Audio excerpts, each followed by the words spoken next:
Avec le deuxième parti de l'opposition, avec le député de Rosemont. Merci, Madame la Présidente. J'ai combien de temps déjà?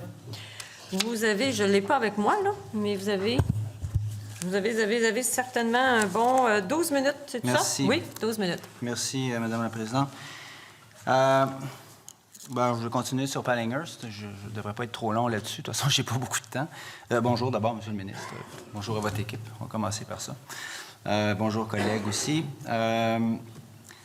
Les gens à qui on parle à Saint-Michel-des-Saints, autour du projet de mine de graphite, sont absolument affolés par l'arrivée de Pallinghurst. Vous le savez, je pense qu'ils vous ont rencontré, ou en tout cas vos émissaires.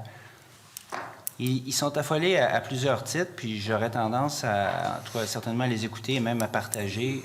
D'un, Pallinghurst n'a pas la meilleure des réputations.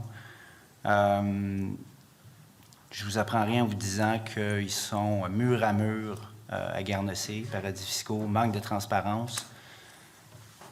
Et plus fondamentalement, il y a de plus en plus de voix qui s'élèvent pour dire que ce marché-là, pour le graphite en tout cas, n'est pas nécessaire. Et on n'a pas à aller là. Puis si d'aventure on devait aller là, c'est pas avec ce partenaire-là qu'on devrait aller. Qu'est-ce que vous répondez à ces gens-là? Premièrement, le côté acceptabilité sociale du projet et le côté BAP, le côté environnemental, n'a pas rapport avec Pallinghurst. Je pense que Pallinghurst est un actionnaire à hauteur de 20 du projet, contrairement à Nemaska, où ils sont 50-50 avec nous. Je pense que, contrairement à ce que vous dites, Pallinghurst a une crédibilité dans l'industrie dans laquelle elle représente. Je pense que, d'autre part, où je suis pas d'accord avec vous, c'est que le graphite, de dire que le graphite n'est pas nécessaire, je pense qu'il faut aller plus loin dans l'analyse. La question, c'est que, dépendant des types de batteries, la composition graphite qui fait l'anode, le lithium fait la cathode, il y a des batteries qui vont besoin de moins de graphite que plus de graphite. Il y a le graphite synthétique aussi qu'on parle beaucoup, qui peut remplacer. Mais quand on parle aux experts, ce que je ne suis pas, le graphite va demeurer un ingrédient important. La question va être à ce moment-là, est-ce que le projet de Nouveau Monde Graphite reçoit le support de la communauté? On est là-dedans présentement. Les Autochtones ont des soucis pour les royautés, c'est probablement économique. Il y a des soucis environnementaux pour les gens qui ont des chalets au lac Taureau, par exemple. Il faut être sensible à ça. Je mets Pallinghurst là-dedans. Je pense que le projet en tant que tel doit passer par un processus d'acceptabilité sociale. Pour nous, Pallinghurst, dans le contexte de Nouveau Monde Graphique à 20 et pour Nemaska, c'est un bon partenaire. Bien, la structure de gouvernance de Pallinghurst, qui est extrêmement opaque, participe aux craintes des gens. Puis je peux comprendre. On a assez parlé de ça, la transparence des entreprises. Les paradis fiscaux, on en a reparlé hier encore avec le président de la Caisse de dépôt, qui lui-même dit qu'ils essaient de se sevrer de ça ou de passer tous les messages possibles et imaginables. Par ailleurs, Pallinghurst a eu quelques problèmes avec des communautés, notamment en Afrique du Sud. C'est peut-être pas le partenaire de rêve pour ça. Mais on dit surtout que Pallinghurst, c'est moi j'appelle ça des mercenaires de la finance, là, qui ramassent des trucs pas chers, puis qui essaient de retransformer ça.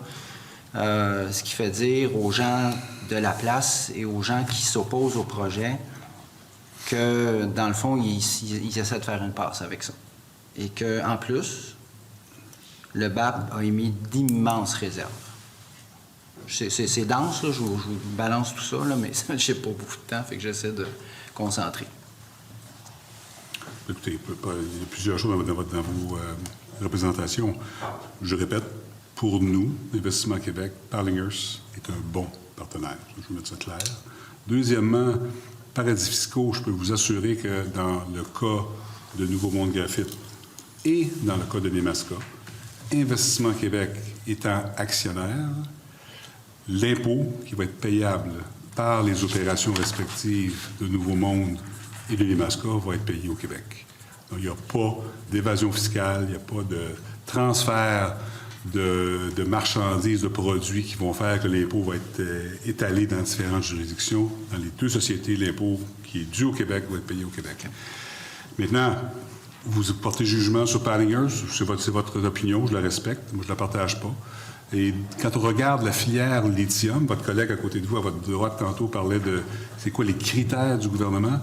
Ce projet-là, j'ai toujours 17 milliards, je pense que c'est plus 10 milliards. Alors, on a besoin d'investisseurs stratégiques et financiers étrangers.